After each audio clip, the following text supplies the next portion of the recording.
Hi guys, thanks for dropping by.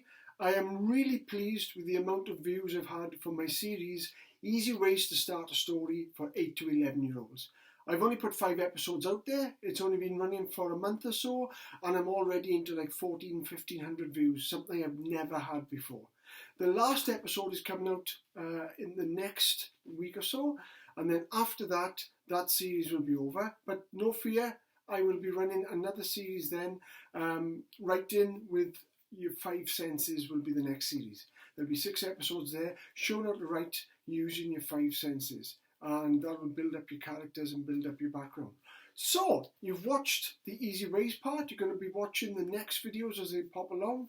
My subscribers are getting a little bit more busy, which is great. I'd like some more, obviously. And I'd like more views as well, which is great because the 8 to 11 year olds or whoever else is watching these videos are really enjoying them. So you know about my Easy Ways series, but what do you know about me? Well, I am Colin R Parsons. I'm a children's author and I have got a series of books. You're following my YouTube video, which is great, but if you don't know about me as an author, as a writer, then this video is all about that. Well, where did I come from then? Well, I'm from a place called South Wales, a place called the Rhondda Valley in South Wales in the UK. I've got a back catalogue of about 12 books now, which range from mythical, fantasy, supernatural, science fiction, steampunk. I do a little bit of everything.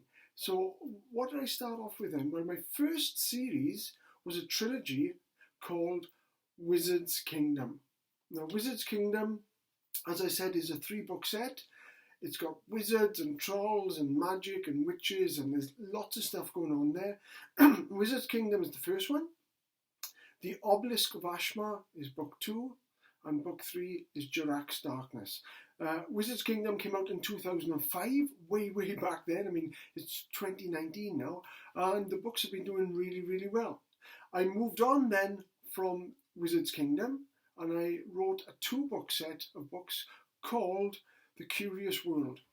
The first book in the Curious World series, The Curious World of Shelley Vendor, that was about a girl, Shelley, and she was clumsy, and she was a bookworm, but she was curious as well, obviously with the title.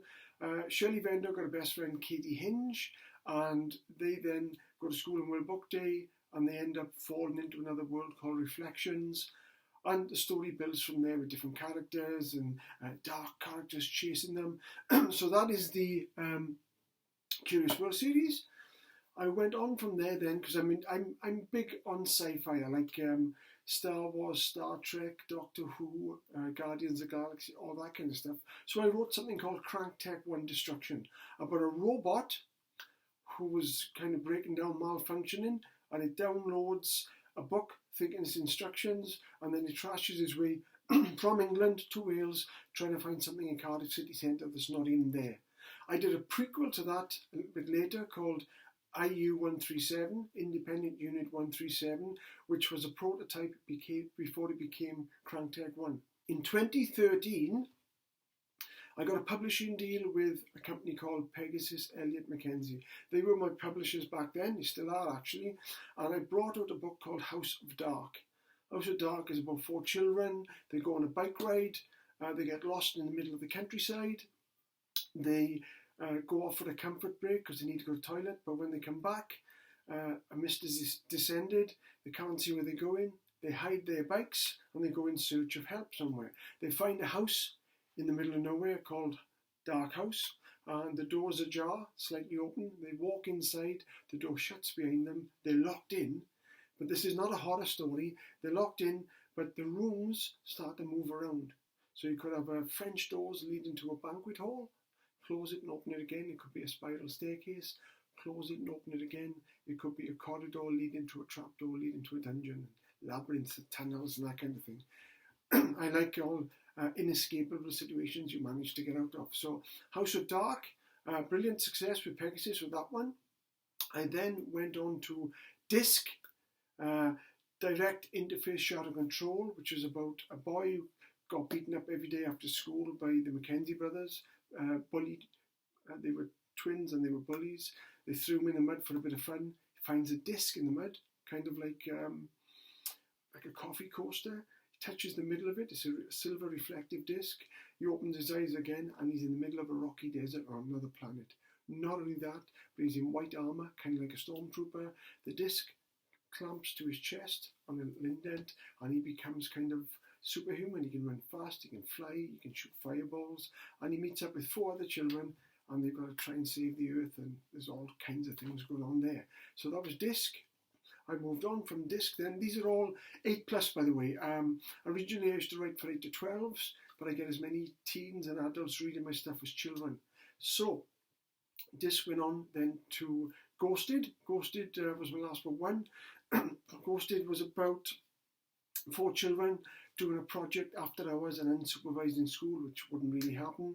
The school's got an old part and something is calling them. The school 200 years previously was run by a headmaster, because they're head teachers these days, and the headmaster was cruel to it was a boarding school, he was cruel to the pupils, so they kidnapped him one night and they locked him away in a stockroom. Nobody could find him and he was left there for 200 years. And he starts to call out to these kids 200 years later. They find him, but when they open up the stockroom and they find the stockroom, his spirit comes out and takes their souls to the land of the dead. I know, and they're kind of ghosted. They're not quite dead, they're not quite alive. Nobody can see them or hear them. They're kind of in limbo. So they got to try and find somebody to help them. And there is a legend or a myth called Killian Spooks, and the story takes off from there. It's very dark. It's not horror really. There are comical bits in there. So that was Ghosted. My recent one is Wizard's Exile. Nothing to do with my Wizard's Kingdom series. Wizard's Exile is about, it's sky cities. There are flying ships, and there's a prison called Skytraz Prison, and in the prison there are locked away a boy, an engineer and a wizard. And these 3 kind of got to get together. Can they escape from Skytraz Prison? Because they initially come from Volusia, which was a lovely kind of city that was run by wizards. They were banished by a new overseer called Gentle Law, who was voted in by the population of the city, and then he exiled all the wizards to Skytraz Prison or whatever else they escaped to. Hence, Wizard's Exile as a title. There's even dragons in this story, so it's the first time I've ever used dragons. So that's, as you can see, I've got a really big back catalogue of books. I brought my first picture book out this year. In March this year, 2019, I brought out A Maya's Imagination, Traffic Cone Trouble, about a little girl who's in the car with her parents, and she daydreams and ends up as a traffic cone on the motorway, and she saves a disaster. So yeah, I've got quite a catalogue of books there. So if you want to check out all my books, I've got a website which is colinrparsons.com. I've got my Facebook pages and stuff as well, but you can check out my stuff on Amazon. I've got all my books are on Amazon. They're on Kindle version there, some on audio, but you can also come through to my website and check my books there. I just thought I'd put this to you because I've done this series, Easy Ways to Start a Story, and obviously write in with your 5 senses, and then I'll go on to description and all that. But I thought I'd tell you a little bit about Colin R Parsons himself.